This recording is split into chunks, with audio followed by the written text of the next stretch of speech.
So welcome back to Room 1-on-1 from the Homeboys. We're in match day 3 and we're headed down the road to Paisley as St Mirren will entertain us at St Mirren Park for a Sunday lunchtime kick-off.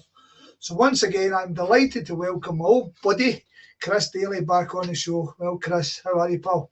Not bad, Scott. Good to have you. How's things? Yeah. I'm suffering the new, mate, but I'm sure we'll come to that in due course. Right. Early days. You've been on before, so we don't need to kind of introduce you. Early days. So that means, as per, I'll go flying through last season. As always, you just batter in anything you want to kind of chat about, and then we'll talk about this season and what's been happening. So last season, Stephen Robertson started his second season as the main man after replacing Jim Goodwin in February 2022. After the pre-season's top finish half, things I would say were confident in Paisley. League Cup group stage started poorly, losing to Montrose, but 2 wins over Arbroath, County and then a good win over Forfar allowed St Mirren to edge out Forfar in goal difference and top the group and qualify for a home tie with Motherwell. 1-0 win set up a quarter-final tie with Hibs at Easter Road. A very exciting game, but ultimately lost as Hibs scored 2 late goals and edged it 4-2. Yep. Now, League Cup, a great start. Undefeated in the league until the 8th match day, after which saw, looking at the fixtures, a kind of very inconsistent season. But ultimately, what I noticed for it, you were winning the games against your closest rivals, which then ultimately allowed to get you where you were going to be. And that was another top 6 finish, despite a heavy away defeat Kilmarnock, a Motherwell draw and a Hearts defeat, and then that 2-0 reverse at Celtic Park. In the final 4 games before the split. So the split wasn't kind, 1 win from 5. However, a 2-2 draw with Hearts after leading twice was enough to distance the team from Dundee and finish in 5th place. So it was 38 matches, 13 wins, 17 defeats, 8 draws, 46 goals scored, 52 conceded, -6 goal difference, 47 on board. 9 points behind Kelly in 4th and 5 ahead of Dundee in 6th. Thus qualifying from the Conference League second round qualifier. In the Scottish Cup, 4th round, 1-0 win over Queen of the South at St Mirren Park set up a February home tie with Celtic, and for the second season in a row at the same stage, St Mirren exited the cup, this time 2-0 to the visitors. So a League Cup quarter final, top 6 again, qualifying for Europe for the first time since 1987. I dare say you've seen better seasons, but you must have been happy at the end up, mate. Aye, that's exactly it, mate. As you said at the start there, we started the league campaign really strongly with 8 wins, so I think that really set us up. There was a few sticky spells, and after the season before, top 6 was always going to be the target. You always want to go one better, so 5th, for a long spell, I'm not going to let I say a long spell, for a spell when we were on a good run, Kilmarnock were obviously always in our sights. We were right on their tail, and I thought we were maybe just going to nick that 4th spot. But as it turned out, once we got into the top 6, the fixtures probably weren't kind. You need to win your games. You're up against the best teams in the league in the top 6, but we just managed to well, I say we just managed. We sneaked into 5th. And delighted with that. Obviously, it resulted in the European football being back at the Paisley San Siro for the first time in 37 years. But there was moments in that season where it was up and down. What I would say is, in previous years with Goodwin and the like, we tend to be a run team, which you maybe identified, Scott. We would go and maybe 5 or 6 where we would either have a couple of wins and a couple of draws, and then we could quite easily go 8 or 9 defeats, whereas last season we took points off a lot of teams that were around us, and a lot of teams that would be considered below us, beating Aberdeen, Hibs, taking points off of Hearts. That really set us in our stall for just getting in the top 6, and securing the 5th place was probably, I think, fair and reasonable. and it was probably 5th or 6th is where I would have predicted us to finish last season, if I'm being honest. That's good. That's good. See, as you say, how many teams I've spoke to, and even I dare say yourself, where you're kind of your early expectations or hope or don't get dragged into relegation. You know what I mean? And you were maybe threatened a couple of times, but your performance has always kept you away from it. And to kind of build on last season, I can't. Like I'm saying, I'm looking at it and I'm looking on Wikipedia, there's a lot of fucking rids, you know what I mean? There's a lot of defeats in there, you know what I mean? But Aye. I suppose in the grand scheme of things. It's funny because I know that did happen. Like there was never, and maybe I'm just being naive to it, or it's memory bias, but I never felt we were ever going to get dragged in. Do you know what I mean? We were always there or thereabouts, and maybe obviously you don't pay too much attention to other teams' results, but I always felt we were going to be, good enough. It might have been a push for the top 6, but I always felt, even at times when we dropped down to 7th and 8th, and always felt with the run of fixtures we could pick up points. And although we got lucky, sometimes I thought our overall performances deserved it, to be honest, because I actually really enjoyed last season. I really enjoyed the football. Right. I know a lot of people seen us as quite a direct team, but as you definitely know, I'm one. I like tactics. I'm a bit of a geek when it comes to all that. So seeing how we set up and how we triggered a press, a very well drilled team, very well organised team, and everybody knows their role. We're a very hard working team. So for a Scottish football fan, it's like it's absolutely perfect. You don't want to see people run about like headless chickens, but at the same time, I like the football they played for the majority. Sometimes there was up in Ross County, it was absolutely dire in the leagues, and getting the 5-2 pumping off a Kilmarnock. I don't think I'll ever go over that, to be fair. I was at the game as well. I've never seen anything like it, but apart from that, it's a lot of highlights. Aberdeen, the 2 goals in the last 2 minutes, probably one of the standout moments in the new stadium. I've never felt like that before in it's St Mirren Park, or Smythe Stadium as it's now called. We'll go with St Mirren Park. Aye, exactly. Some people still call it Love Street, mate. Well, that was. I caught myself I was doing my research earlier, and I wrote down Love Street twice. I was like, right, fuck that. No, I still call it St Mirren Park, to be honest. To be honest, I just usually call it the football, because everybody knows what I'm talking about. Exactly. You got to the football. It's funny. I actually think me and you spoke about this when we talk about tactics and stuff like that. But I always remember people, even to this day, they call. Remember Jack Charlton's Island? Aye. Big long ball team, right? And I remember watching, it was an interview with him, he says, no, what you've got is every team set up the same way in defence, or everywhere in Europe. So what I'm looking to do is, if I get the big defenders turning, I can then start playing. So he's no sitting there going, I'm just going to hit up the big long guy, and hopefully he's looked at it and went, well, see, if we play this, we're turning them. And if we're turning them, then we can put them under pressure, as he famously says.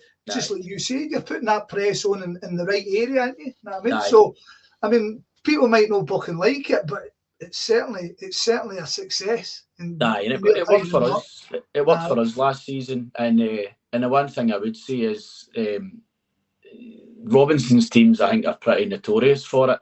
The fitness levels, we scored late goals. Weren't always like spectacular results, but we scored late goals because we just kept working, and that was a lot to do with fitness. I think he has to demand the type of players that he looks for.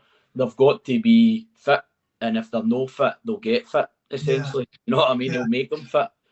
And as you say, Scott, talking about Jack Charlton's Island, it doesn't matter if it's Jack Charlton's Island or it's Pep Guardiola. You don't want your defenders running back away. Nobody. You know what I mean?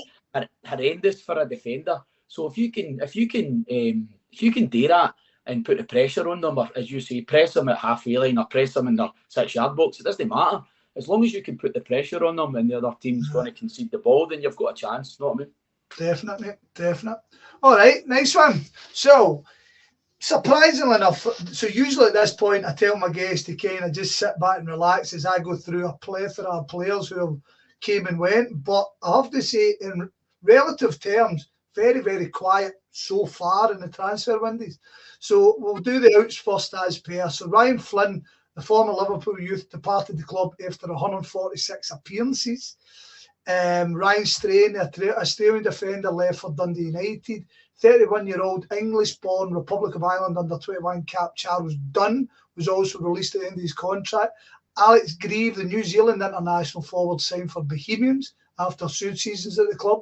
Young striker Kieran Offord left the club again for a loan, this time at Crusaders, whilst James Bolton ended his 1-year spell at the club, returning south and joining Fleetwood Town for an undisclosed fee. Now, the biggest outgoing was Keanu Bacchus, as he finished his contract and signed for English League One side Mansfield Town. Bacchus, who signed in 2022 and turned out 72 times for St Mirren, scoring 4 goals, 4 assists in that spell, actually made his full international debut for Australia in September 2022 in a friendly against New Zealand, and he was subsequently be picked for the Aussie squad for the 2022 World Cup and make his first start in the round of 16 loss against Argentina while being on the St Mirren books. So losing him, especially me and you spoke about him in the past, you the first time you'd set all eyes on him, you'd say to me, this boy's shooting for the stars. And I've just said there, well, playing for St Mirren, he fucking played for Australia in the World Cup. Yeah. Now, to lose him for nothing, and him to go to Mansfield must kind of stick in your throat a wee bit. Exactly that, mate. I mean, when he did the move in January on a pre-contract that he was going to go, and to be honest with you, because he was, it's easy for me to say no, but because he done a good job for us, there was no malice. But when you see it's Mansfield Town, do you know what I mean? I was like, his agent has sold him an absolute pup. He's a better player than that, but I don't know. I did hear rumours he wasn't on a great amount of dough because he came for A-League. So if they've maybe doubled his wage or something, and he's wanting to get down south, then fair enough. But he's a better player than League One. I hope he proves it, but now he's no ways. I don't really give a shit. I don't really care. No, I don't really care, to be honest. Who else for that group of departures? Would anybody kind of? Aye, the one that stuck in my craw a wee bit as well was Ryan Strain. You know, going to Dundee United. Mm-hmm. He was probably, before he got injured, he was probably our best player. One of our best attacking outlets last season at right back. Aye, a lot of the good stuff we done came through him. He obviously had a bad injury, and then signed for Dundee United. And to be honest with you, you know, I'm sure there's plenty of Arabs that will disagree with me, but they're maybe a yo-yo team than us. Do you know what I mean? They're probably better finance, but they're you know, they've been up and down. They're not set, and I think on solid ground. They sack managers and change managers quite regularly, although Goodwin's done a good job in getting them back up. But I thought Strain would potentially move on to bigger and better things, and Dundee United is that surprised me, to be fair. Right, okay. So aside for the permanents, the club also lost Quan, who moved back to Celtic, and a big one I thought was Kane Hemmings, the number 1 for last season, returned to Middlesbrough and subsequently joined Leyton Orient and loan. Was there no dangers of pulling him back up again? Nah. No, we had Zach Hemming. I don't know about Kane. That might be his brother. Okay, Zach Hemmings. Who the fuck's Kane Hemmings? Who the fuck's Kane Hemmings in? It's a boy who used to play. He played in Scottish football, low league, I think, Montrose or something. Fucking hell. It's his name sticking. I know. Zach Hemmings.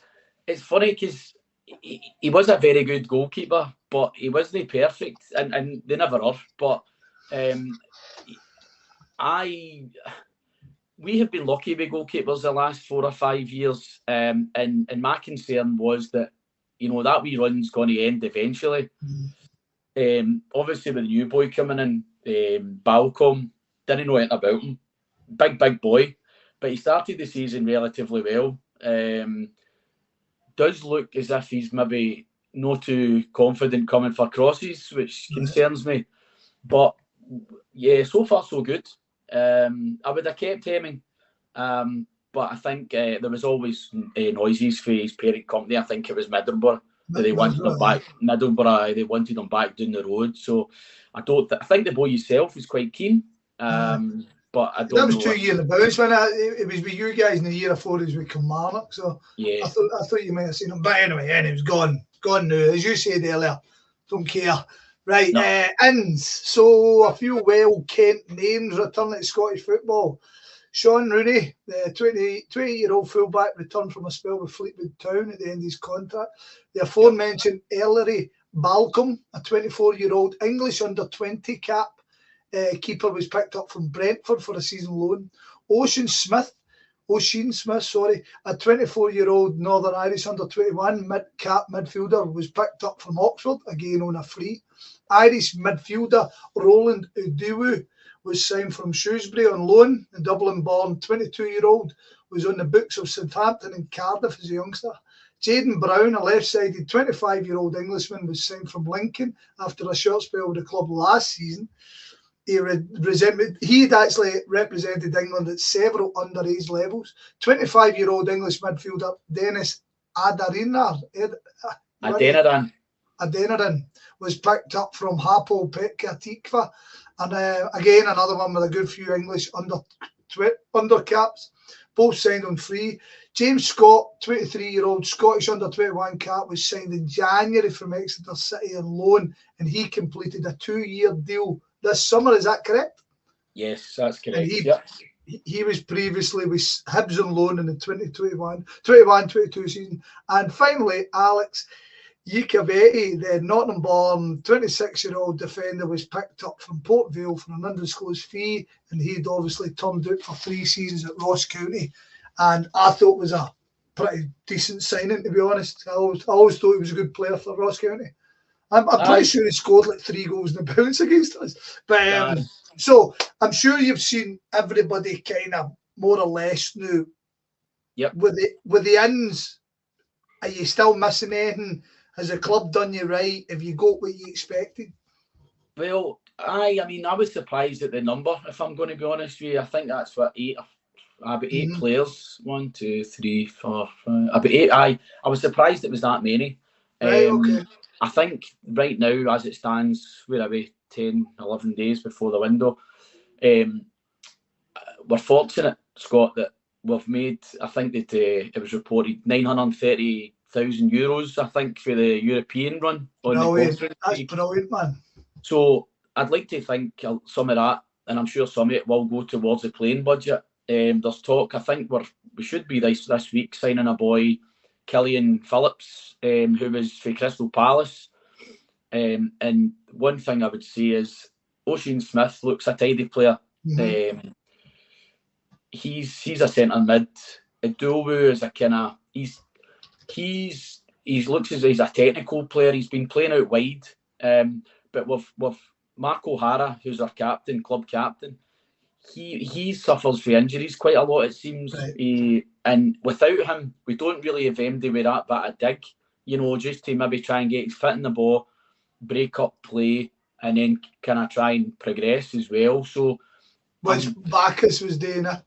Yeah, absolutely. And we've still got Greg Kilty come back, who's injured just now. He's got good energy, so we've got options. So I think Killian Phillips is one that they're trying to get over the line.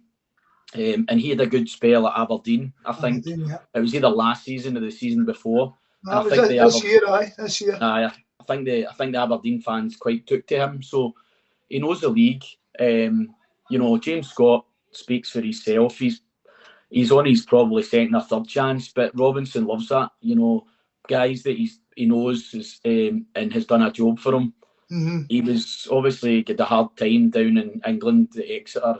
I can't remember the other team he was with, but you can tell it's there. He's got the ability. He just needs the confidence and a bit of run. And he started the season well.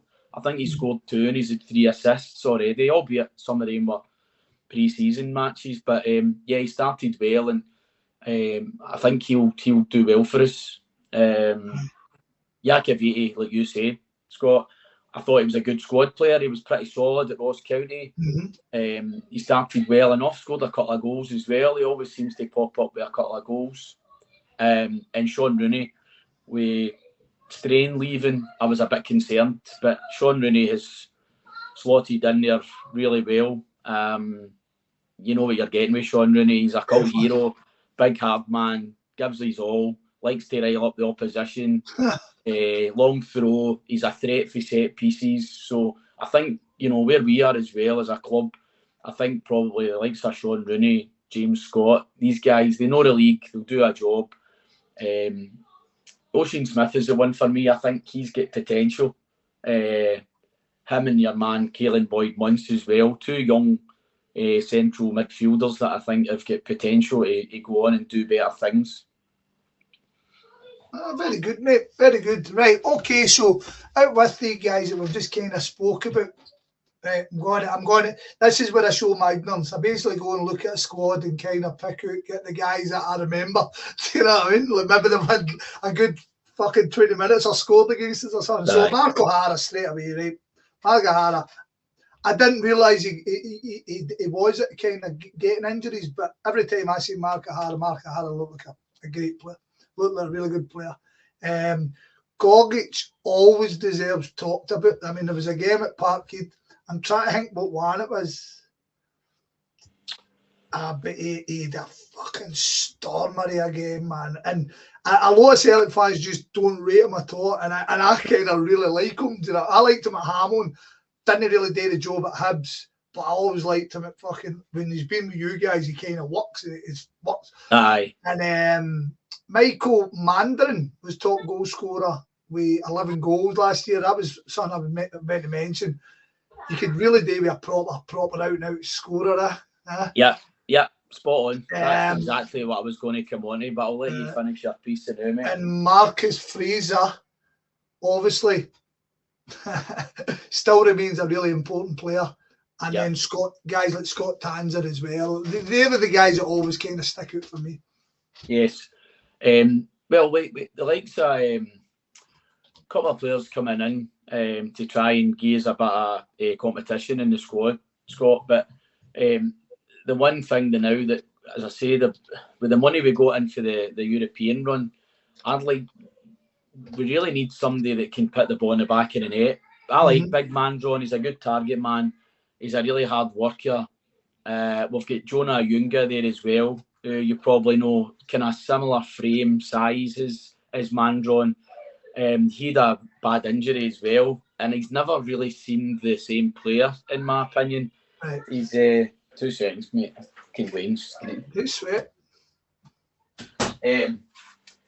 So he's never seemed the same player since he came back. I think that's one thing that I would like us to try and get sorted in the window. There has been some rumours about Van Veen. Again, I don't know. He never had a great time at Kilmarnock, obviously, when he was in loan there. It's an interesting one with Van Veen, isn't it? Because he's had one good season, hasn't he? I mean, aye. But that's harsh on him, because I thought his first season with Motherwell was good as well.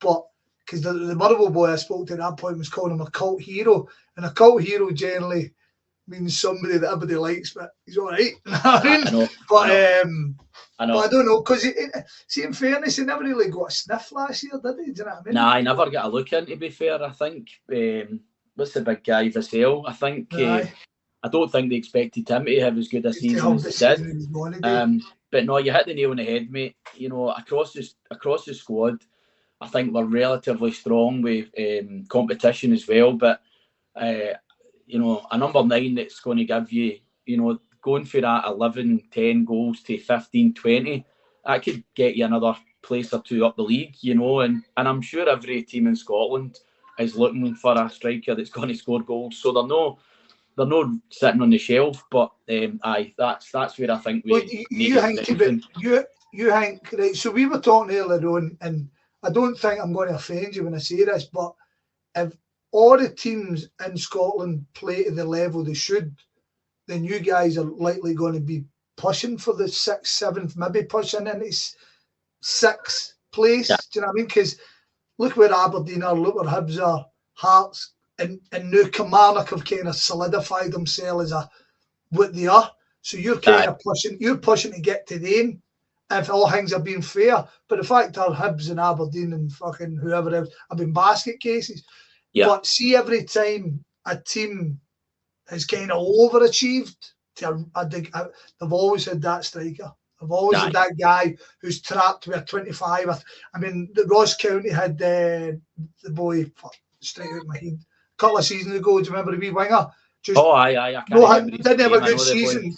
Charles Cook just appeared out, right? Charles Cook, and then you kind of go back to it's just Van Veen himself, and you guys could deal with that. You could deal with somebody, but I don't know. I mean, even Hearts, to be honest, Shankman fucking drags Hearts by the balls. Miovski done the same with fucking Aberdeen. Yeah, I mean, is that what you're missing in it?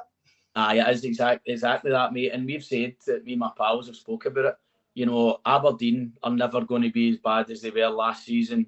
So the competition is there. And we've been fortunate that the likes of Hibs, basket case, recruitment, a shambles, Aberdeen, all right, they had Miovski, but they've spent a lot of money on duds as well. So we're lucky that we seem to have a pretty good record now in transfers and building a squad. But the big missing bit of the puzzle for me is getting a striker in that can bang us in a few more goals. I don't know if it's going to happen. I hope it does, but that then means that, you know, we're in the conversation with the top six, because Kilmarnock have strengthened and they've got money now as well because of their European runs. So Dundee are looking like a good outfit, well-run outfit as well, and Tony Docherty's doing a good job there. I'd expect Aberdeen, what is it, James Sterling or whatever, I think he's started well. They'll never be as bad as they were last year. So we need to try and do something a wee bit different in the transfer market, where we can't fish in the same pool as Aberdeen and even Kilmarnock and Hibs. It's we need to get we really need to get our recruitment right season on season, mate, to then compete with these. Do you know what I mean? So definitely. It's easy, but it's always one. Even with Celtic and Rangers was we could get so high that we're this, we're that, and I was like, I've seen it often enough. Celtic go one really bad transfer window, and Rangers get one bang on the button. It fucking goes like that very quickly. Do you know what I mean? But enough to do with that. Let's keep need to hit the ground running as well. You know, 100%. Aye, or this project part. Right, you don't get that. You know, you're 6 weeks away from a crisis in Scottish football. Do you know what I mean? Aye. Definite, man. And the thing is, though, like I was thinking about when I was looking at that, how you kind of took advantage of the Quan thing, and I think Hibs will benefit from it as well. Aye, absolutely. Well, I was a bit gutted, to be fair, mate. There was rumours of him coming back to us in the summer, and I would have taken him. I thought it was really good for us. Physical presence, really good on the ball.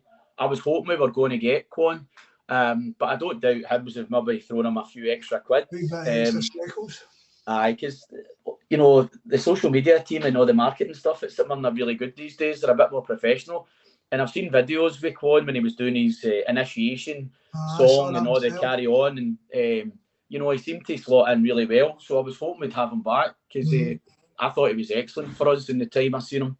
There's the thing. The reason I kind of brought him up was I thought you boys could take advantage of the plethora of players we've got. However, we don't have any strikers. Even in the youth team, we don't have any fucking strikers. Do you know what I mean? And he always knew was kind of wanting to play, or he was going to bugger off. Do you know what I mean? So there's nothing there. I mean, even we guys like Yang and stuff like that. But I know. I think. Well, I don't know if you know this, but I think Dermot DeCaro and John Kennedy have got a relationship. So I think there is, and I think with the Quan thing going quite well, there was talk. Is it Kobayashi? There was talk of him. I thought he'd have been perfect for you. Well, there was talk of him coming in, and I don't know if that's dead and buried. There was a few rumours in the summer. I don't know whether he doesn't fancy it, but there has been talk. But if you had a 20-goal striker would take him after. Aye, take him off. Aye. You want me Kyogo for the season, do you? Aye. I would take any of them off your bench, mate, to be honest. Right, okay, so this season, due to Europe, no League Cup groups. So pre-season, away wins over Dunfermline, and Renfrewshire Cup, or Shield, was won, beating Morton 2-0. And then two home draws, 2-2 with both Fleetwood and Carlisle. Now the real stuff. In Europe, the Saints were drawn with Valor of Iceland in the Conference League second round. A nice tidy 0-0 away draw set up an excellent 4-1 win at St Mirren Park, return leg on the 1st of August. Goals from Rooney, Toisi Olusanya, O'Hara and Ikavetti. As a reward, they were drawn with current second place Norwegian side Brann from Bergen, who are already ball deep into their season. So a last kick of the ball equaliser from Olusanya at St Mirren Park caused a wee bit of controversy after Brann complained about the ball not being returned. But a 3-1 defeat in Bergen with 2 late goals winning the tie for the Norwegians. Now, just from you alone, and the manager, should I say, the second leg performance has gave much hope, I would say, for your support in terms of going ahead. Do you know what I mean? Mm-hmm. League-wise, it started very, very well. Despite an itchy-peachy first half, a clinical second half saw Saints batter Hibs 3-0 at home. However, Sunday football after Europe can be tough, and a 3-1 reverse against Aberdeen in match day 2 brought things back to earth. League Cup tie away to Dundee United was probably not what was ordered after the defeat in Norway, and sure enough, a 1-0 defeat. First half, Ross Graham goal enough to dispose of the Buddies out of the cup for another season. So mega early days, but what's the thoughts? We'll come to your trip in a second. Aye, the initial thoughts were Thursday, Sunday is going to kill us as a squad. We just don't have the depth of squad, and obviously we have a couple of injuries as well. The boys looked dead on their feet on the Sundays. Not going to lie, no excuses. You know, the European trips were for St Mirren fans it was dreamland, you know, and you always want to go as far as you can, but there was no doubt it was going to have an impact on our performances and results early days, sadly, which has proved to be the case. The Dundee United, the game was horrendous, absolutely horrendous. They don't look up to it was terrible. They don't look up to much, but we were worse. Right. It looked like, I mean, judging by the highlights and the stats, it did look like an itchy-peachy game, but as you said, the quality wasn't ringing out, was it? No, we just weren't in the game at all, Scott. The passes were everything that we do well, we failed, and it's hard to be too critical because the amount of effort they put in on the Thursday night against Brann, I know it ended up obviously a 3-1 defeat, which I know we'll come on to, but I would probably preferred it to be the League Cup rather than the league, if I'm honest. So it's you always want to try and be in every competition and win a trophy. The League Cup would probably be our best option for that, but I think we need to focus on the league. The league's your bread and butter. You know, that's where we've got to try and get into that top 6 and get a wee run and start picking up points. We've set the standard now. That's the last 2 years. So we want to try and stay in there and try and kick on. But the European football was brilliant, mate. It's obviously the first time in my lifetime where I've seen European football with St Mirren. So it was good while it lasted. Right, so we'll fly through the Valor. So I kind of watched a wee bit of the first game. Wasn't up too much, but I could see what was happening. Second game, I watched up to, I think, did it go 2-0, 2-1, and then 3? Is that right? Is that right? Or did they go 3? Yeah. Because it was 2-0, I turned it on. I think I turned it on to Kilmarnock. So it was 2-0. And I was like, oh, brilliant, that's great. Because it was so comfortable, wasn't it, man? It was 2-0. And then did they get a penalty? Yeah, they got a penalty, yeah. And obviously, but he's come back and it was a great win. Some of the goals were brilliant. All that. I can imagine for you boys at home would have been a brilliant night. Right. It was jumping, mate. It was excellent. And then you obviously you brought them to your midden. They were kind of probably better on the night, but to pull it back to one each, happy days, aye. The game against Bran, it's probably one of the best teams I've seen at their place. Right. To be honest, the best football. They absolutely ran us ragged. Couldn't get near them, and it was a shock. It was still 1-0. To be fair, they had chances. No, and that, to be fair, that's not being rude to St Mirren. We defended well, but we get ran ragged, and just to nick that late goal was massive, just to keep us in the tie. And obviously went absolutely fucking tonto when we scored that goal. It was brilliant, absolutely brilliant. Aye, the place was jumping, and it just gave me a boost. That's what football's about, man. Exactly, mate, and that was me trying to get my flights and accommodation booked in the way home. Right, okay, right, let's go for it.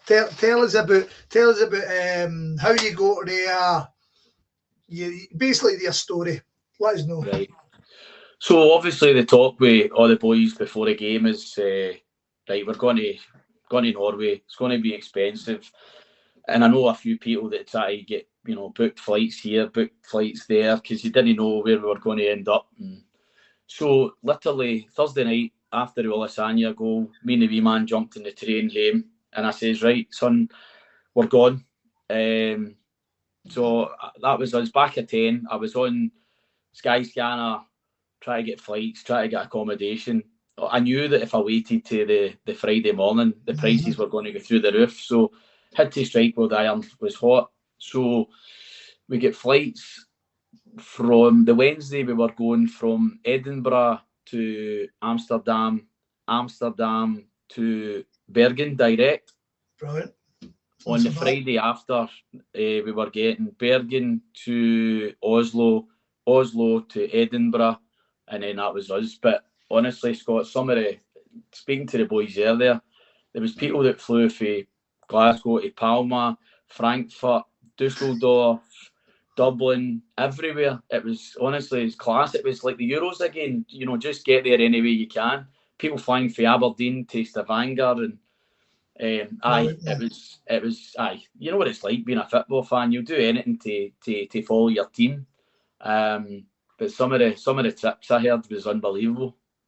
Gave you indigestion thinking about it. I was see all that flying about, man. That's a young man's game. I mean, gone's fine, but see that coming back. I'm actually at the stage. Much as it costs to go direct, fuck that's bad. I know. Well, to be fair, I wasn't actually. Man, it wasn't too bad. I thought the way we were going. Obviously, I've heard a million times worse. Exactly. He's 9, nearly 10, so it's not as if he's that young. Do you know what I mean? But it's a lot of travelling. But no, it was a great trip, mate. Absolutely brilliant. There was maybe 1,300, 1,400 St Mirren fans, I think, that travelled roughly, which is good numbers for us, as you can appreciate. And 750 in the stadium, I think, was the official numbers, but there might have been a few more that squeezed in, to be fair. But the trip itself was absolutely magic, mate. Obviously, first time going away to Europe for following my team and having my son there with me as well. It was absolutely brilliant. It was what dreams are made of. He absolutely loved it. Maybe didn't like the inside of the pubs as much as me, but we always managed to find him a pool table to keep him occupied.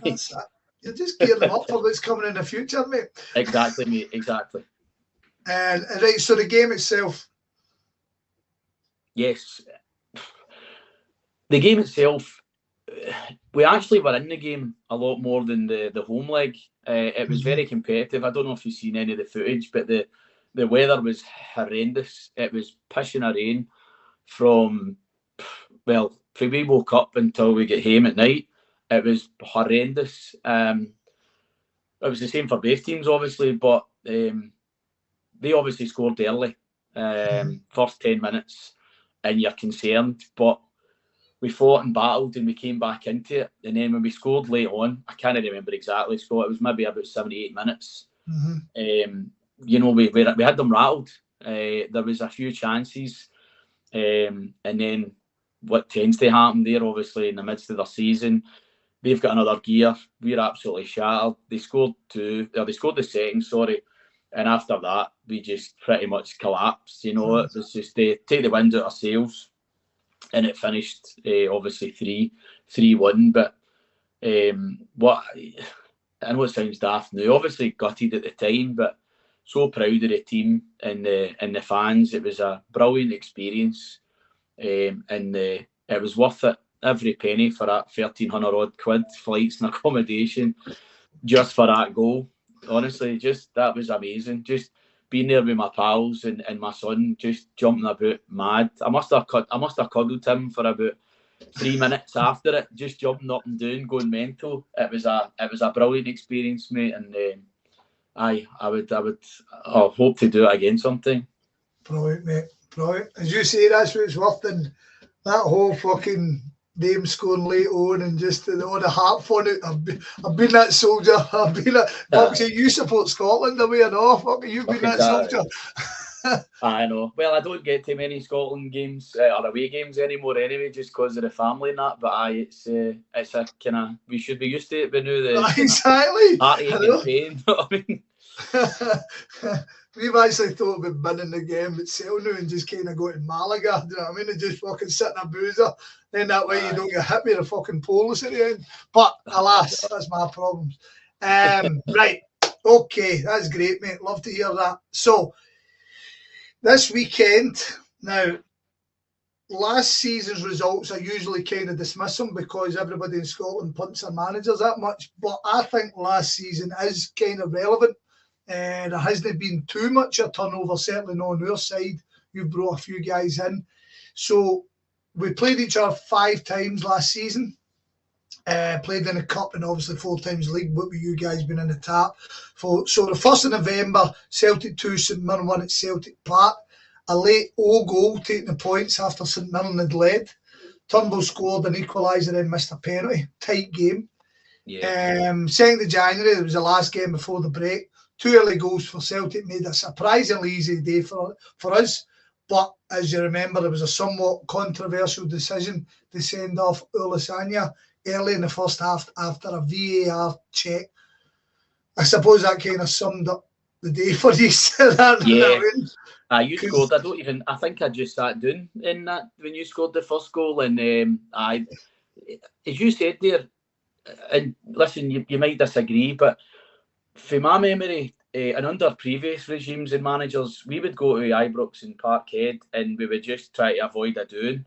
And we would have 6 men behind the ball. Robinson isn't like that. We might still end up getting beat. But for my memory last season, we always competed with Celtic. Yeah, you know, that game aside, I'm looking at the rest of them. So the 11th of February was a 2-0 game. Yeah, 2-0, that was it. So 2-0 game. Better St Mirren performance. Kyogo goal, kind of against the run of play. And then Gogic missed a couple of pinches. And then Maeda scores a second, wins the game. 13th April, Celtic, this is at Parkhead again. Celtic were really on our kind of roll domestically, but even still took the second half before we kind of took control of the game. Hatate, Kyogo, and Ida scoring a late one. And then obviously, trophy day for Celtic. We were behind twice on the day, do you know what I mean? And it took a fucking 80-odd minute for Palmer to get the win. But as you say, doesn't really help you because you fucking never won them. But as you come into Parkhead and actually playing a game where you're in the game, must be. We had a discussion a good while ago about coming to Parkhead, and isn't it a great experience? I mean, every Celtic fan knows that, especially the fucking price. You know what I mean? No. And so you come along and see your team show a set of boys and trouble people must be, as you say, must be a great thing. Aye, well, it's just as you said there, Scott. I would a lot of times I never bothered going to Parkhead because you're going to go, you know, you're going to more or less get pumped.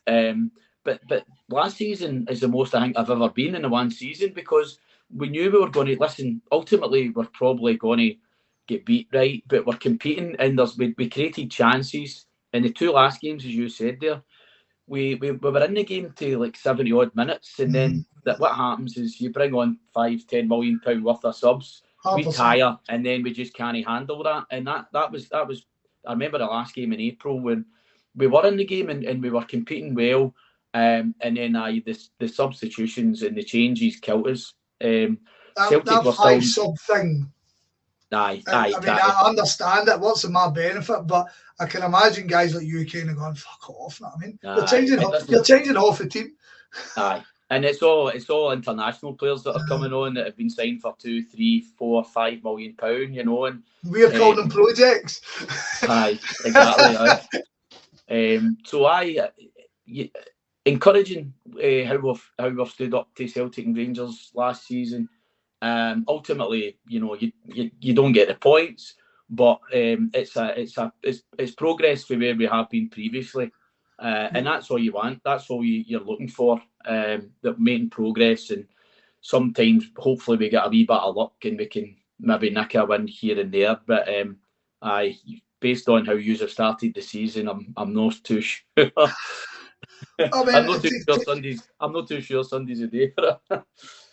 To come back to that in general, chat about it, your goal difference was -6 last year. Now, you throw in, maybe you pull a striker out the bag and he gives you an extra 10, 15 goals over the season. That's a positive goal difference. And your edging teams out. So you might only get beat 3-1 rather than the 6 you used to, but fucking in the grand scheme of things it works. And you spoke about going away to Europe and seeing your team score. It's the same thing. Any game you go, even if you expect to get beat, you want to see your team score. That's in Europe. That's the Celtic fans. We go and we kind of go, by the way, see if we get them again and we get a goal. Fucking magic. You know what I mean? That's what it's about. You know what I mean? Aye, exactly, mate. Exactly.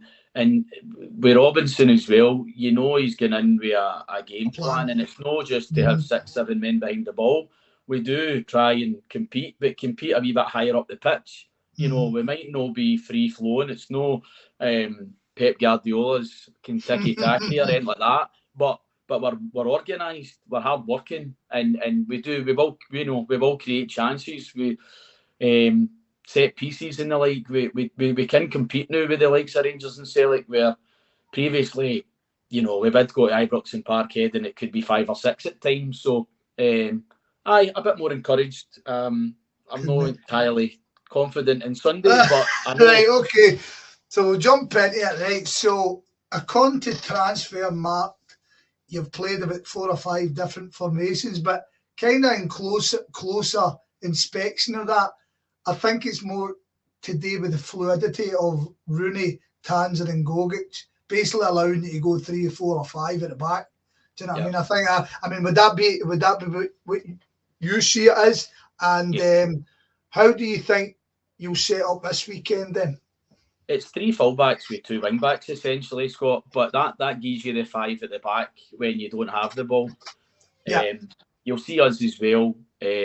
I know you're a man, you're a bit of tactics in that. Like you can tell with watching St Mirren, there's triggers for the press. You know, if you guys want to just pass the ball back and forward between your 2 centre halves for 20 minutes, we'll allow you to do that. But once you step into the halfway line or somebody maybe plays the ball in, we're going to press, and everybody knows their job then. They know their man and they press at the same time. That's what we do well. And that's where we go and try and recover the ball. Now, you have got the players that can hurt us and can zip that about and get in behind, but that's where we get our success. So it'll be a 5-3. Well, I say a 5-3-2. It can differ with the likes of Celtic and maybe Rangers. It's probably going to end up more of a kind of 5-4-1. You know, just dropping in to make it tight and compact in the middle of the pitch. Maybe rather than going with 2 strikers, which he has done before, to be fair. Even then, you know yourself. I mean, you've played it. If you're going to have less than 50% of the ball, then whatever you're set up to defend is going to be your overall tactic on the day, innit? So even if you've got 2 up front, one of them's fucking doing the doggies at least. You know what exactly. I mean? Well, it doesn't matter who it is. One of them's batting in anyway. Do you know what I mean? Aye. So yeah, I'd expect it to be like that. He has mixed it up though. Previously he's went with Olisanya because he's get blistering pace, and try and use troubles at the back, try and get in behind, or he'll maybe go with Mandron, who's a bit more a taller target man, physical type player.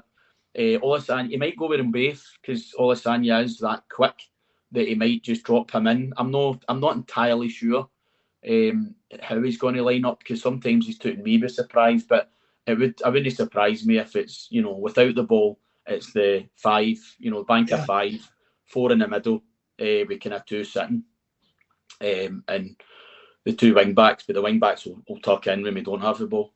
Yeah. Right, okay. You've kind of covered both angles here. So I presume you're thinking the lack of Europe this week is going to help. While you go for the juggler, you've kind of already answered that, right? But so just in general, what do you currently with the team, bearing in mind, say there's no more signings this week, what do you see as the strongest, and what do you see as the weakest part of St Mirren now?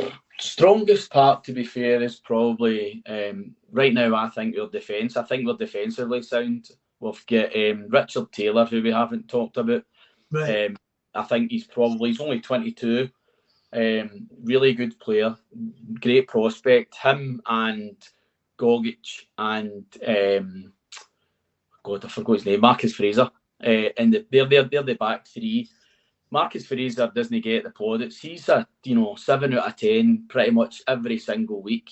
He doesn't steal the headlights because he doesn't do anything very flash or fancy, but they guys know their jobs. Richard Taylor he's not been playing every single game. He's flirted about a wee bit, but that is probably where our strength lies. If Mark O'Hara's back fit, then I think we can compete in the middle of the park. Where I think we lack is really, if yourself, you go to Celtic Park, you're maybe going to get 1 or 2 chances. We don't right now have a striker in the house that's going to take them. We maybe need 4 or 5 for us to get that goal. Do you know what I mean? So we're not going to get 4 or 5 chances. We might be in with a shout with a set piece or a corner, because big Iacoviti and Sean Rooney are always dangers at set pieces. Yeah. Big strong boys, and they've already done it. They've scored goals this season. Well, it's sticking their heads in. Exactly. That's an option. For me, recently, it's been frustrating. Our set pieces has actually been relatively poor. And I think it's marginal gains, as you know, Scott. If you're a big physical team, you've got to take advantage of it. Aye. There's nothing more frustrating than when you bring on the big guys up for the back and then you whip in a cross and it can't beat the first man. It does my fucking head in, man. So I think if we can get better at that, we can maybe give you some trouble and cause you some issues with set pieces and set plays. But I know it's going to be a tough ask, mate. Right, okay. So I'm not even going to ask you a prediction then, okay? I will leave that one out. We're on the kind of the home straight here. So as always, we'll finish off with your hopes for the season. And then if you've got any long term, I mean, what's the club been doing after the part that kind of gets you a wee bit more excited about stuff and that? I mean, I'm not even going to get into the ticket thing because I'm done talking about that, man. Well, see, before we do that, I want to turn that around on you. I want to ask a question. Obviously, we're playing you, so I'm interested. What was the money on Ida? 8.5, 9? What's the like? What, no, I think right. So it's not been. We keep hearing it's a deal worth 9.5. Right, is that add-on? I dare say that original 6 is what we've spent on them, and there'll be a whole plethora of things added into that. I can't see Celtic. No, we definitely didn't pay 9.5 for him. Definitely didn't, because our top sign is 9. So if he was our top, it would have been Celtic would have been telling everybody. You know what I mean? That's us going on transferring. So, however, the money spent for him hasn't upset. It seems to have fucking annoyed the rest of Scottish football than it has us because it is a lot of potential. So but I think it's really the same potential as kind of Edward had. Because see when we signed Edward, we were signing Edward as a backup to Dembele. Yeah, I mean? And that was the purpose of my question, Scott, because I'm interested with where does he fit in? Is he going to be the backup to Kyogo, or do you think he's going to rotate it more often depending on the opposition? I think because Kyogo was Ange's, there was no arguing at all. When we had Giacomakis, who was a smashing big player, Kyogo was a man. The system fitted Kyogo. Kyogo fitted the system. So if Kyogo was fit, he played. Do you know what I mean? He would come off every game, but he played. Aye. But the system doesn't revolve around him anymore. And Ida has got that other. I mean, Ida's fast. He's strong. He can header a ball.